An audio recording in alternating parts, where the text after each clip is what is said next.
भवति भारत अच्युत्थानं तदात्मनं सुजाम्यहं परित्राणाय साधूनां विनाशाय च दुष्कृतां धर्म संस्थापनार्थाय संभवामि युगे युगे संभवामि युगे युगे. भगवद्गीतेत श्रीकृष्णाने सांगितले की जेव्हा जेव्हा धर्मावर ग्लानी येईल, जेव्हा जेव्हा अधर्म वाढेल, तेव्हा तेव्हा सज्जनांच्या रक्षणासाठी, दुष्टांच्या संहारासाठी, धर्माची संस्थापना करण्यासाठी मी युगानुयुगे जन्म घेईन. अशीच काहीशी परिस्थिती महाराष्ट्रावर निर्माण झाली होती. तब्बल 350 वर्षे महाराष्ट्र अंधकारात होता आणि हाच अंधकार दूर करण्यासाठी एका युगपुरुषाने जन्म घेतला. याच युगपुरुषाच्या सामर्थ्याची, पराक्रमाची आणि धर्मसंस्थापनेची गाथा आपण आज पाहणार आहोत. गाथा शिवरायांची. आम्ही इंटरनेट, पुस्तके आणि पब्लिक डोमेनमध्ये उपलब्ध असलेल्या माहितीनुसार हे सादरीकरण करीत आहोत. तरी अनावधानाने काही चुका झाल्या असतील किंवा कुणाच्या भावना दुखावल्या गेल्या तर कृपया क्षमस्व. तर पहा गाथा शिवरायांची.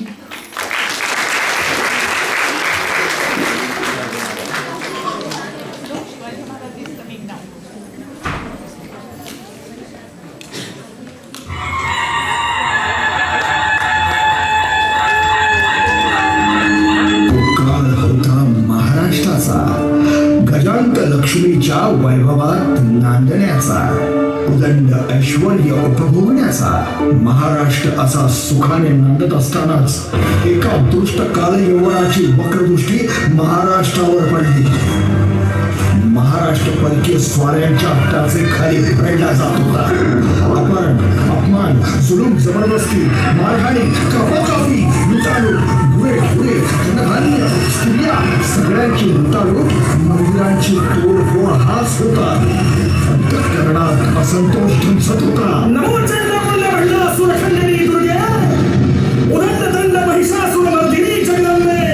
महाराष्ट्र धर्मरक्षिके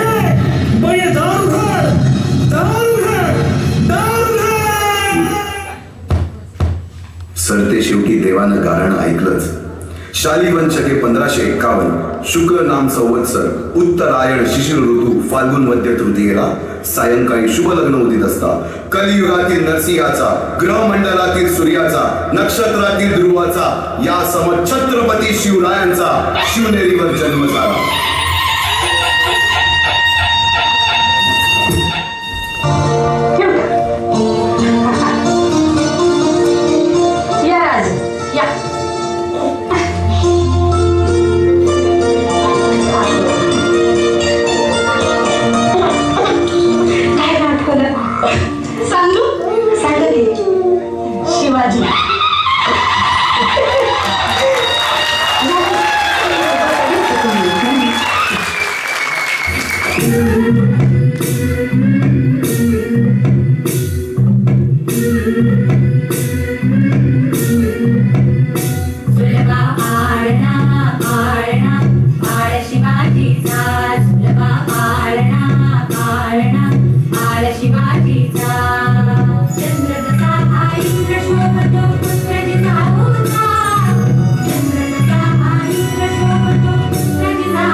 बालवयापासूनच शिवबांना माँसाहेब जिजाऊंनी रामायण महाभारतासारख्या गोष्टी सांगायला सुरुवात केली, ज्यामधून धर्म अधर्म सत्य असत्य न्याय अन्याय यातील फरक शिवबांना समजू लागला. तसेच शस्त्रास्त्र व शास्त्र या शिक्षणासाठी शहाजी राजांनी अनेक कर्तबगार माणसे नेमली. अनेक कर्तबगार माणसांच्या नेतृत्वाखाली महाराज बालवयापासूनच घडू लागले. एकटे नेतृत्व कधीच साम्राज्य उभे करू शकत नाही, त्यासाठी तशी कर्तबगार माणसे निष्ठावान मावळे घडवावे लागतात. शिवरायांनी असे सवंगडी त्या वयापासूनच पारखायला सुरुवात केली. तानाजी मालुसरे, सूर्याजी मालुसरे, यसाजी कंक, सूर्याजी काकडे, बाजी जेधे आणि अशा अनेक सवंगड्यासमोर शिवबांनी शपथ घेतली स्वराज्याची, शपथ घेतली स्वराज्याच्या बांधणीची.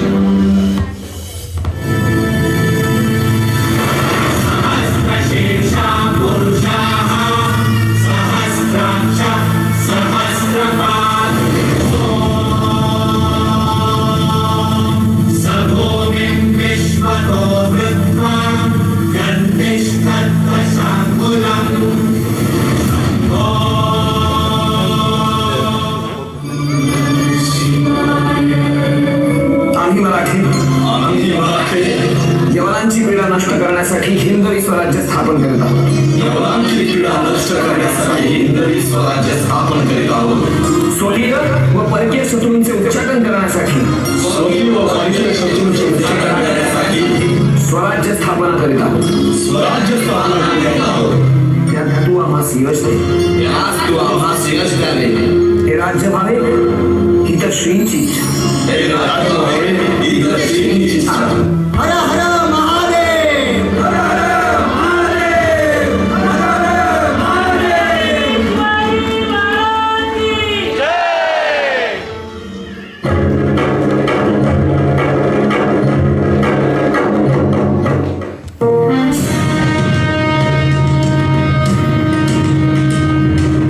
महाराजांची, शिवाजी महाराजांची कीर्ती बेफाम होती. महाराजांची कीर्ती बेफाम, भोल्या भोल्यांना फुटला घाम. याला कोण घालील यस्सेने, दरबारी पुस्ती बेगम. बडी बेगम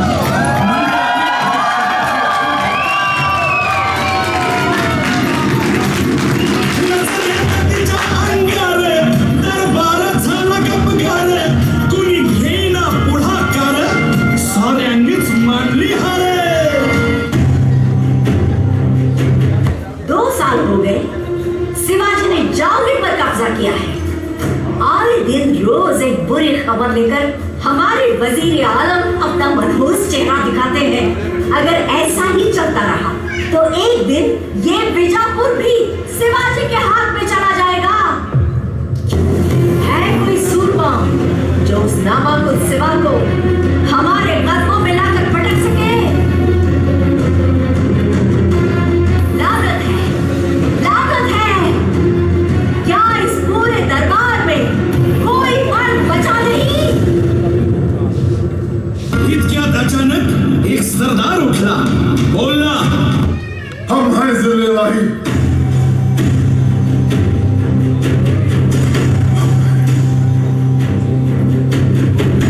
घोड़े से उतरे बुलाए.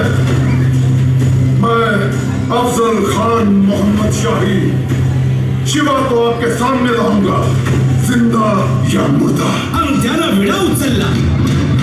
नवतेचं अफजल खाने, नवतेचं अफजल खाने, जिता जागता जणू सैताने. कान बोलला छाती ठोकून, शिवबाला ताकद चिरडून.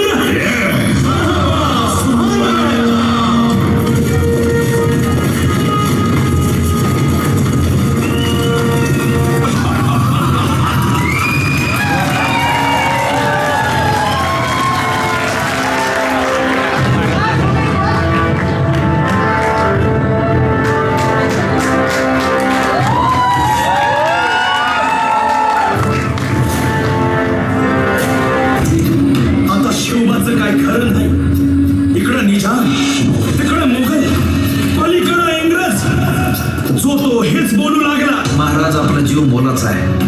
खानाचं सैन्य अफाट आहे, त्याच्यासमोर आपला टिकाव लागणं अवघड आहे. काही दिवसांसाठी आपण कुठेतरी अज्ञातस्थळी निघून जाऊ. काय म्हणालात रायबा? मासाहेब, आम्हाला आमच्या जीवाची पर्वा नाही. राजांचा जीव वाचणं गरजेचं आहे. रायबा, शिवबा केवळ आमचा पुत्र नाही, तर अवघ्या मराठी जनांचा स्वाभिमान आहे. या मातेने आपला पुत्र गमावला तरी 72, परंतु धाडपणे पळून जाऊन या मराठी मुलखाचा स्वाभिमान गमावता कामा नये. अशा वाघिणीचा तो छावा. मासाहेब, आपला पुत्र आणि मराठी मुलखाचा स्वाभिमान विजय टिळा लावूनच परत अशा वाघिणीचा तो छावा. तथास्तु. गनिमाला कसा घेतावा. गनिमीचा भाडला सांगावा. खानाच्या भेटीसाठी महाराजांना एक शानदार शामियाना उभारला होता. अमराच्या या शामियाना खान दौलत लेतावा. खान दौलत लेतावा. सय्यद बनला त्याच्या संगतीला. शिवबाच्या संगती महाला. शिवबाच्या संगती महाला. बरं का, शिवा महाराज नावाचा ठोंबारी होता. तो म्हणत्याचा होता शिवा, म्हणून वाचला शिवा. राजाला पाहून खान म्हणतो कसा. आओ आओ शिवाजी, आओ हमारे गले लग जाओ. आओ. खानानं राजाला आलिंगन दिलं आणि दगा केला. खानाचा अभिमान मानला.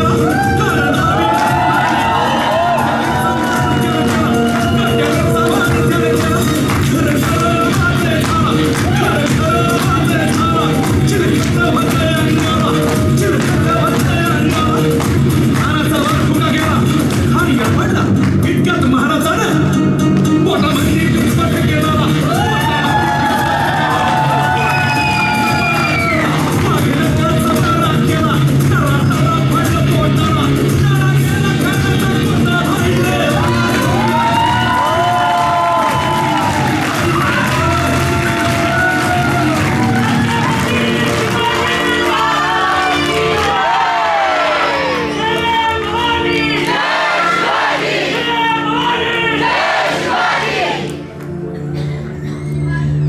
अफजल खानाच्या वधानंतर महाराजांनी स्वराज्य वाढीची मोहीमच हाती घेतली. पाहता पाहता पन्हाळ्यापर्यंतचा प्रदेश जिंकून घेतला. कोकणी ताब्यात घेतले. सर्वत्र फक्त विजयच विजय दिसू लागला. हिंदवी स्वराज्य वाढू लागले. अशा या वाढत्या हिंदवी स्वराज्यावरती संकटे येतच होती. पुढे स्वराज्यावर संकट आले ते म्हणजे सिद्धीचे. सिद्धी जोहरचे. सिद्धीने सुमारे 4 महिन्यापेक्षा जास्त पन्हाळ्याला वेढा घातला. या वेड्यातून महाराजांना सुटकेसाठी बाजीप्रभू देशपांडे, शिवा काशी व अनेक बांधरांनी पराक्रमाची शिकस्त दिली. पावनखिंडीत 3000 गनिमांची अवघ्या 300 मावळ्यांना घेऊन घोड किंगारून धरली आणि बाजीप्रभूंनी राजांना पुढे जाण्यास सांगितले. काय म्हणावे त्या शौर्याला.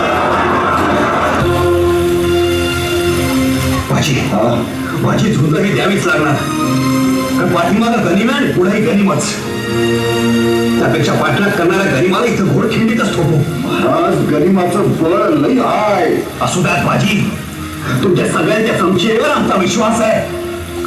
काही झालं तरी गनिमाला इथंच झुंज ठेवायचा. महाराज, एक मागणं आहे. माझ्या उभ्या आयुष्यात तुम्ही ना वतनाचा तुकडा मागितलाच नाही, इतर काही. पण आता आणीबाणीच्या प्रसंगी काय मागत बसलात? महाराज, मागणं असं आहे. निम्मे मावळे घेऊन तुम्ही शाळेत टाका. हा बाजी ही खिंड इथं झुंजवत ठेवेल. आम्ही सगळं इथं झुंजू. काही भाषा कसं शक्य येते? या शिवाजीला आपल्या मावळ्यांपेक्षा स्वतःचा जीव का प्यारा आहे? नाही महाराज, तुम्हाला सगळ्यांना मरणाच्या दारात सोडून आम्ही पुढे कसं जावं? नाही बाजी नाही. असं नाही आहे महाराज. तुम्ही लाखाचे पोशिले. हा बाजी मेला तर आमच्या कुटुंबाची काळजी घ्यायला आमचा राजा आहे. पण तुमच्या जीवाला जर काय बरोबर झालं तर स्वराज्याची एवढी लाखो कुटुंब उघड्यावर पडतील. महाराजचा आवाज ऐका. आम्ही सगळे बांधव मावळे ही खिंड सुचवत ठेवू. एकामेकाने मला पुढे सांगू देणार नाही. फक्त एकच काम करा. विशाळगड गाठल्यावर तोफांचे 3 पार काढा. म्हणजे आम्हाला कळलं आमचा राजा सुखरूप पोचला.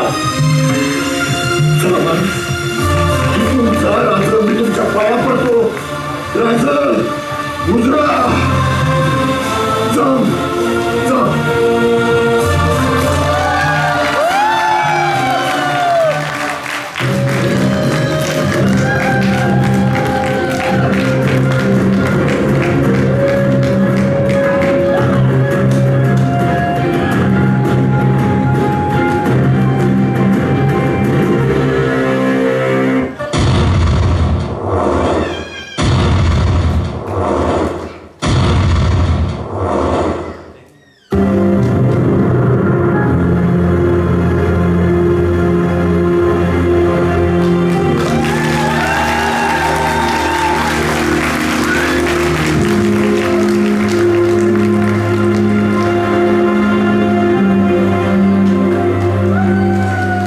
पुढे राजांना हगऱ्याला जावे लागले. तेथील औरंगजेबाच्या मगरमिठीतून निसटून आल्यावर तहात दिलेल्या किल्ल्यापैकी जेव्हा कोंढाणा घेण्याची वेळ आली तेव्हा स्वतःच्या मुलाचे लग्न बाजूला ठेवून सुभेदार तानाजी मालुसरे पुढे आले. काय म्हणावे त्या त्यागाला. आम्ही आऊसाहेबांना शब्द दिला, रयतेच्या सुरक्षेसाठी 1 मासाच्या आत आम्ही कोंढाणा ताब्यात घेऊ आणि म्हणूनच या मोहिमेचा बेलभंडार आम्ही स्वतः उचलायचं ठरवलं. म्हणजे तिकडं मोठ्या कामात राजांनी गनिमाची रेवडी उडवायची आणि आम्ही लग्नाच्या पंक्तीत बसून हात बांधून जिलब्या उठवायच्या. अहो तसं नाही सुभेदार. अहो तुमच्या घरी मंगल कार्य का हाडलं? राज सौराज्य परीस मोठं मंगल कार्य कंच. आम्ही असताना राज सौता कोंढाण्यावर जाणार, आगी तोडी घालणार, वाघाच्या तोंडी मान देणार.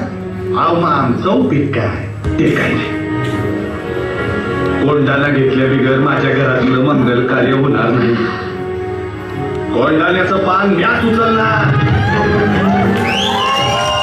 पण तानाजीराव रायबाचं मुलगी राज आधी लगीन कोंढाण्याचं मग काय.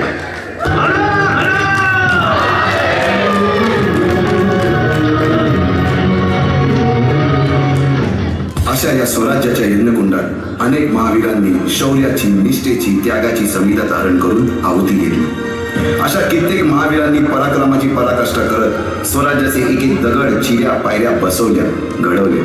एक एक बुरुज बांधला गेला आणि आता वेळ आली त्या बांधलेल्या भक्कम गडावर विजयशी धारण केलेला भगवा ध्वज चढवण्याची, म्हणजेच आपल्या महाराजांच्या, शिवरायांच्या राज्याभिषेकाची.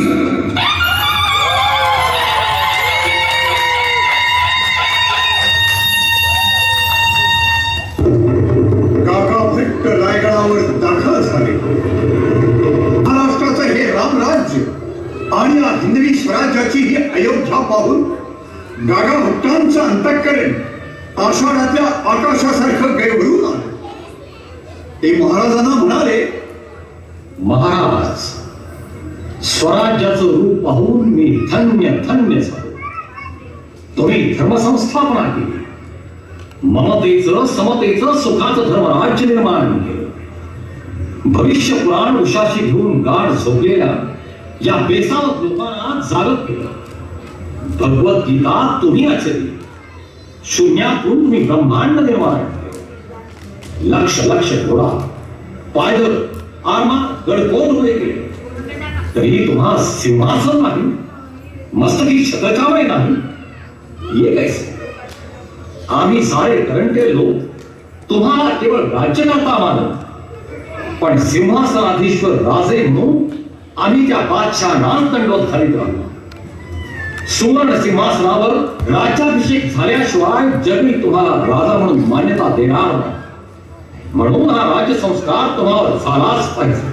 पण गुरुजी, सिंहासनावर राजा म्हणून बसण्यासाठी मी हे सारं केलेच नाही. हे राज्य जगदीश्वराचं आहे, तुळजा भवानीचं आहे, हे साऱ्या प्रजाजनांचं राज्य आहे. इदं न मम. हे राजा, तू जर माझा मानवी सल्ला ऐकणार नसशील तर काशी विश्वेश्वराचा आणि वेदधर्माचा प्रतिनिधी म्हणून मी तुला आज्ञा करतो की तुला राज्याभिषेक करून घ्यावाच लागेल.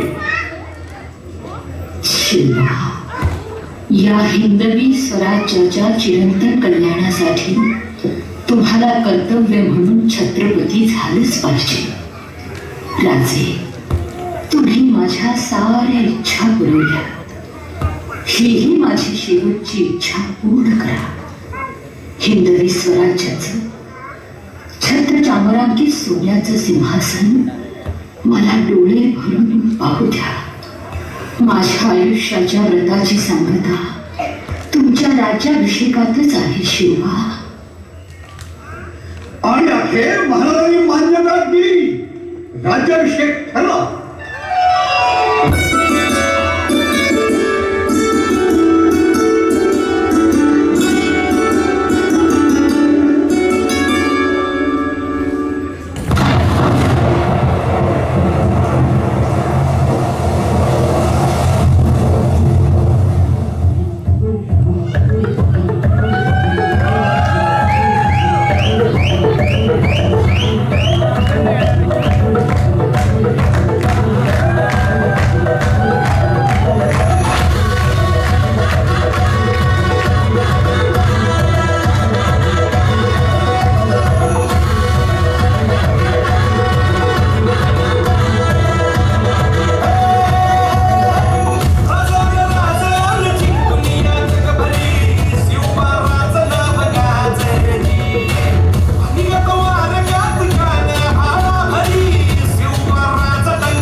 वर्षाच्या काळ रात्रीनंतर अरुण उदय झाला.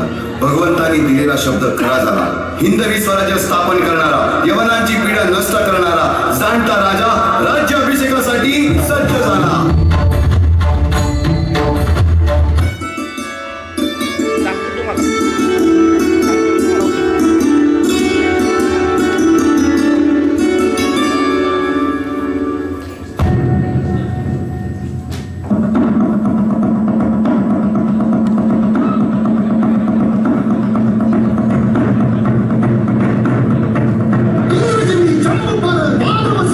पर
सिंहासनाधीश्वर राजाधिराज हिंदवी स्वराज्य संस्थापक भोसले कुलवंत गुणवंत नीतिवंत सह्याद्रीचा छावा मोगलांचा गर्दनकाळ मराठ्यांचा गरवारी श्रीमंत श्री श्री श्री छत्रपती शिवाजी महाराज की जय भवानी जय शिवाजी जय शिवाजी जय भवानी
हे राजा थांबावे.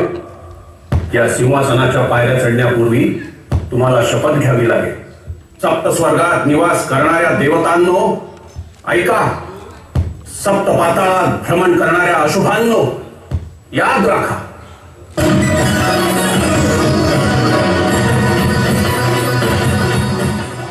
मी शिवाजी आज या पृथ्वीचा चक्रवर्ती सम्राट होत आहे.